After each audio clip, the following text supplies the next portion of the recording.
All right, Jago here. Wanted to show you a couple things I've been working on. This one I sort of dumbly created. Even though I do like it, these holes are square instead of rectangle with the standard Electron Smith.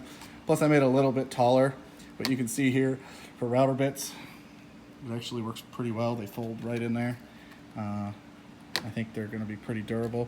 Made a bigger one here for 1/2 inch. Now these, I'm gonna recommend these more for like the bunk bins because as you can see height-wise, you could lay it down with something like that. It's going to be so close to the bottom, but a bunch of people, you guys actually have messaged me time after time. Can you make one of these that stands up to put router bits? And see, here you go. You see, they hold in. There's a click. All right.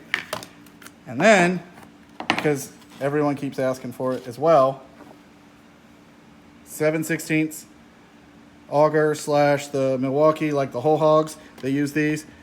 These work the same way. They lock in. You can lay them down inside, so you can have a couple inside the bit bins.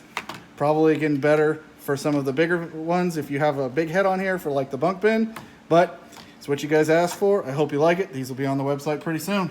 Thanks a lot. Send me a message if you want them and they're not on the site yet. Thanks a lot.